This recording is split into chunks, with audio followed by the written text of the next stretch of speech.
Hey everybody, it's Amy Co from Snark Heart, and in my last video I showed you how to make these cute little mid-century Christmas tree toppers. Well, now I'm going to show you how to make the box for this, and the folding instructions will also work for the garland box. So let's get to it. So when you get this printable, and there's 5 different designs, you will see there's an entire sheet of them. And all I do is I just start by chunking a piece off so it's a little bit more manageable. Hopefully we can all see this while I'm doing it. It's really hard to record video and and talk and all those things all at once. But you know what? We're going to persevere and we're going to get it. So I'm just getting this off of here so it's a little more manageable size. Now, before I start getting really into the cutting, I'm going to take a metal ruler and I'm going to score all of the inside lines so that when I put this together, it bends nice and neatly. It just makes things much nicer. So I'm going to take a metal ruler and hold it down firmly with my thumb, and then using a scoring tool, ball tool or something like that, I use a little ball end, and I'm going to gently and firmly press this out. I know that doesn't seem to make sense, but it really does. You don't want to press hard enough that you rip the paper, but you want to be firm enough that you make a mark. You're just, making the paper your bitch, telling it how exactly you want it to bend. So, all right, so there's that. I'm going to go undo the other side. Holding firmly with my thumb. I got this metal ruler from Amazon, and it's great because it's got all of the conversions on the back. Because I'm not a mathy person, I'm an artsy person, okay? So,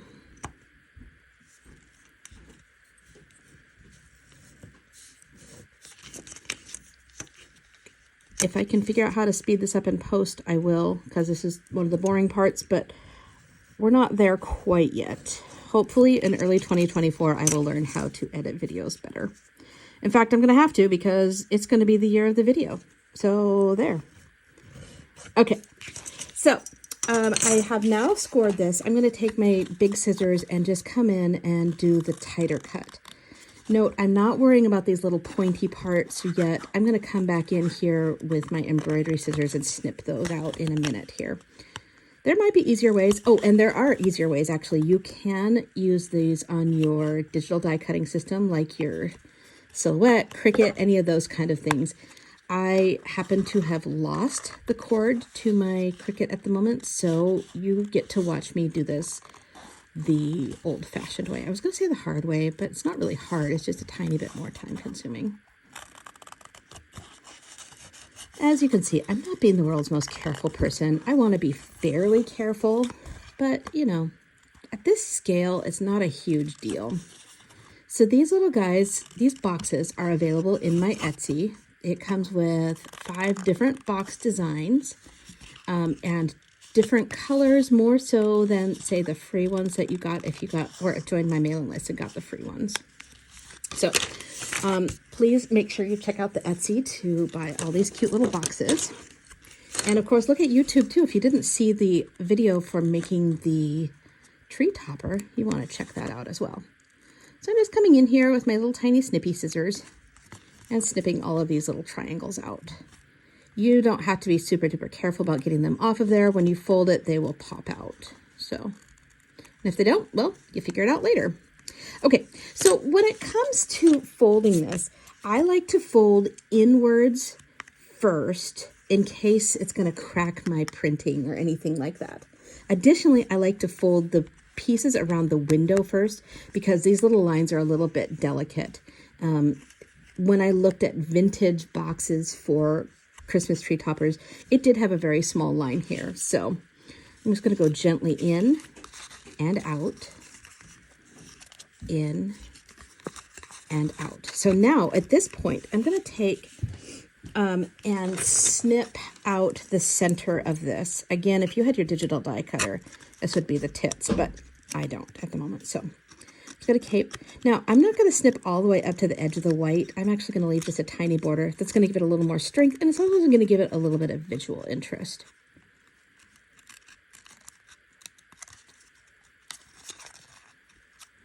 Hopefully you ASMR people are enjoying the sounds of cutting and whatever other noises are part of my life here in Snarky Land.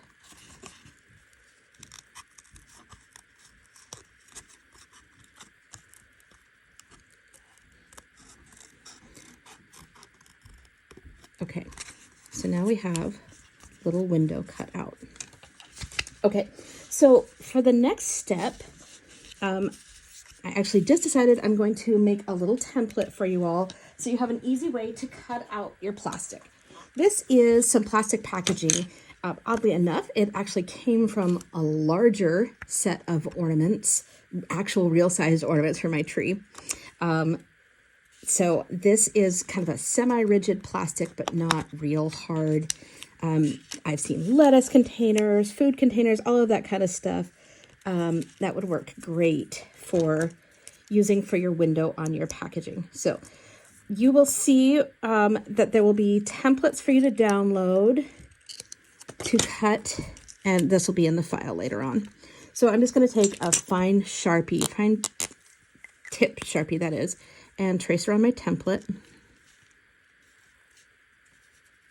This template will be just a tad bigger, especially when you trace it like this. So you want to cut on the inside of your Sharpie lines. Ooh, it's not an earthquake. It's just me bonking my light.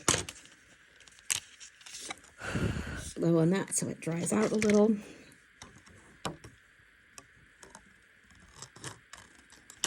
And then to secure this in my box, I'm just going to use a little bit of packing tape because I can't find my regular tape.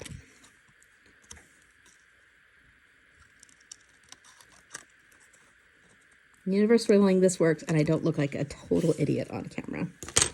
We're going to see what happens. All right, that's just a touch big, but I didn't trim very well because of where my painty lines were. Okay. You just want to make sure that it's within all of your fold lines, or else it's going to make it really darn hard to fold. So just using a bit of packing tape because, again, that's what I have handy. I'm going to just cut some bits and pieces off here.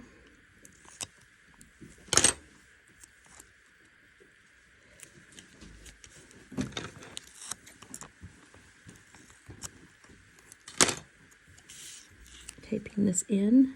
Don't worry if it goes over the edge just a little bit there. We'll just snip that off in a minute. So any kind of tape will work for this. I mean, heck, since it's going to be on the inside, you could even use washi tape for all I care. It's just to secure your little window in. And nobody's going to see that because it's going to be on the inside of the lines there. So, okay. So we have our little box with its window.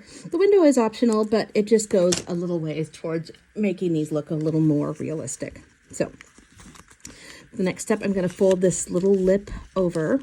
This will be our first glue spot. As always, I'm going to be suggesting using Aleene's Tacky Glue. However, next week I am getting a new glue from Cerulean Tides, and I am so excited to try it. I've heard this stuff glues acrylic to acrylic. It glues wood to acrylic and wood to wood and blah, blah, blah. So I will be reporting back. But in the meantime, we're going to use our Tacky Glue. All right, sorry guys, this video is running a tad long, but you know what? You're going to survive. Now, remember, too, that this is going to be the exact same cutting and folding instructions that you will use for the garland. And if you're doing the garland box, literally the garlands are truly just metallic pipe cleaners. So, I'm just going to hold that for 30, 45 seconds or so. Okay. Well, I'm holding that. So as you can see on the paper, I have all these cute little backers, and you're going to want this to glue your ornament to so it doesn't go flopping around in there. This box is a little too deep, but I wanted to have enough room to be able to put all the cute branding, as well as I just wanted it to have a little extra oomph. It would be really hard to fold if it was super skinny like this. So I'll show you what I'm going to do for that in a moment. Let's get this bottom tab done. So we're going to fold the bottoms in, and the top, back, forward, and do the same thing that we did on the side there. You don't want to make glue barf all over the place, but you definitely want to make sure that you've got a good adhesion here. So as you can see, all 4 sides of this little box, or all the sides, not just 4, all the sides of this little box are designed. They're cute. I'm really pleased with how real it looks. Pull that little guy off of there. And we're going to do a few things in a moment here to make it look even more real. Get that a little more bend with my thumbnail there. Ta-da! Okay, so, oh, nope, didn't stick down very well. Come on, Amy Co, get your poop in a group here, lady. Maybe we'll do a little more glue. I probably could do a faster grab glue, but, well, I didn't. And like I said, hopefully that new Cerulean Tide stuff is going to knock my socks off. So we'll just see. I bet it will, because Amanda over there is just the bee's knees, to say the least. Coffee break. Okay, so because I used the red and green box, I'm going to go ahead and cut out, let's do this little red star thingy. So this isn't real fancy or exciting or anything like that, but I'll show you regardless. So with these, again, because the box is so deep, I took and used some, you can use glue dots or whatever, just to kind of pump that up a little bit thicker in the back. If you are just a paper crafter, you can take and fold some paper like so to put behind this and make it stick up a little thicker. Because I am a laser crafter, I have lots of little pieces of wood laying around the studio all the time. So I'm just going to glue a little bit of wood on here, on the back of my little holder. So it's got a little more depth to it when I put it in the box. And then I would just use some E6000 and glue one of my little tree toppers down like so. I'm not going to do that right now because I have another plan for this tree topper. But, okay, so now you're like, okay, this looks cute, but it looks really fresh and new and pretty.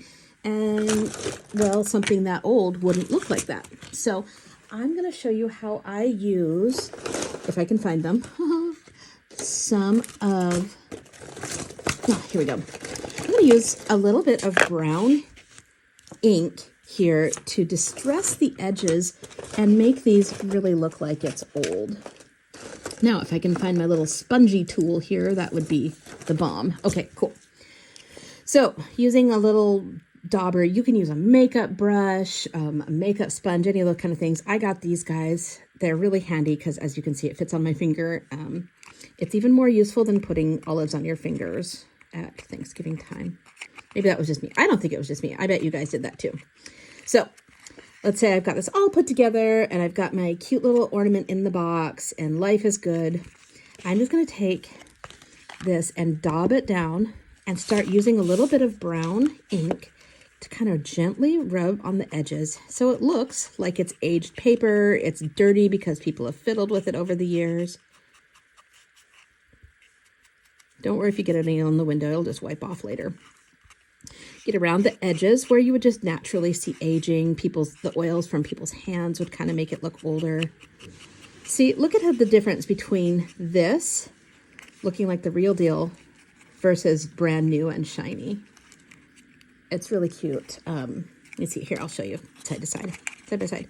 So there they are, aged, looking real and new. So it's just these simple little steps really give it that kind of provenance, that kind of feeling of real. And that's what all of this is. It's just an illusion to make it look like you've shrunk down itty bitty old things. Make sure you get all the sides of your box. And once this was glued shut, I'd do this, but I'm going to do it right now for you guys. So this is the exact same process that you use on the garland box. The folding, the aging. As you can see on the garland box, I added a little bit of glitter glue. So there you have it. These are the folded boxes from Snark Heart. Thank you so much for coming. Like, subscribe, and share. And when you need these files, head over to the Snark Heart Etsy shop. They are printable, and you don't even need a laser. Have a great day, everybody.